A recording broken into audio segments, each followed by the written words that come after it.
An undisclosed dictionary defines American as relating to or characteristic of the United States or its inhabitants. The same but different undisclosed dictionary defines influence as the capacity to have an effect on the character development or behavior of someone or something, or the effect itself. And for the context of the video, I define American influence as having a large part in advertisements and promotions targeted at younger audiences. Moving forward into the video, keep this definition in mind if your interpretation does not align with mine.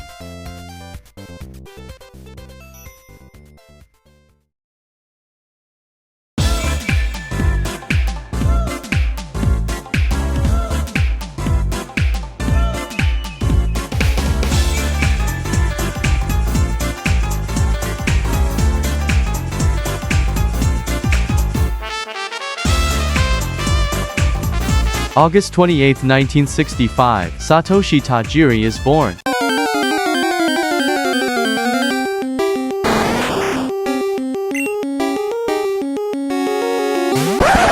Wasn't what you were expecting, right? Young Satoshi collected many insects in his free time and often pitted them against each other in a battle to see which ones would win. He spent so much time with insects that he was dubbed by the other children Dr. Bug. Satoshi was so infatuated with insects that he aspired to be an entomologist. Fortunately for us, he chose to pursue another path.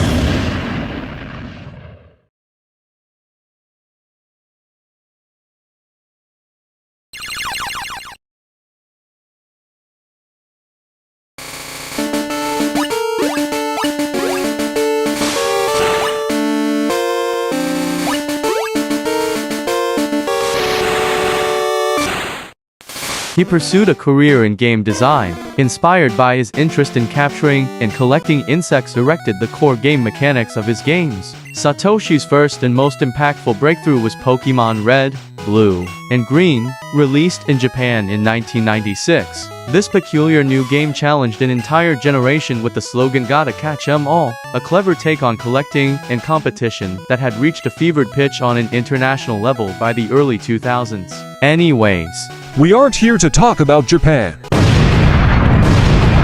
Pokémon was released to the States in 1998. And it was a hit. America loved Pokémon, selling over 8.6 million copies in North America. The game was critically acclaimed, earning a 10 out of 10 on IGN. And Nintendo Power listed the game as number 3 on the top 10 best Game Boy games. Children across America fell in love with the Pokémon world. Gotta Catch 'em all became a staple among hundreds of promotions and advertisements throughout the country. Millions of children across America were consuming so much Pokémon content, so much so. Pokémon became synonymous with children's entertainment, and for good reason. Children all over were watching, playing, listening, or even wearing and eating Pokémon. You couldn't go 1 second without seeing at least one Pokémon in your local retail store and even on your television. But nothing goes without its healthy dose of controversy. Parents questioned the morality of catching sentient creatures and forcing them to battle each other for status and monetary gain, and whether or not this should be advertised to younger audiences. But from what I can find, this never really affected the overall growth of Pokémon. I mean, it is the highest grossing multimedia franchise of all time. Not much a couple of disgruntled parents could do. Anyways, back to Pokémon. America's first exposure to Pokémon was very positive with Pokémon's first breakthrough. They expanded their empire beyond video games, creating several plushie and clothing lines, a trading card game, and multiple TV shows, movies, and mangas. And to continue with this positive momentum, I will end this video with what Pokémon means to me.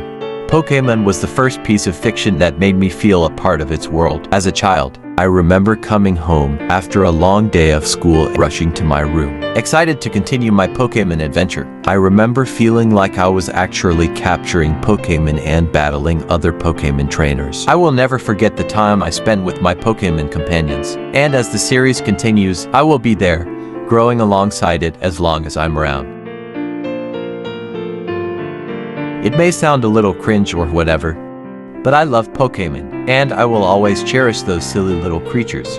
And hey, this sentiment may not have much to do with American influence, but I sure as hell am American.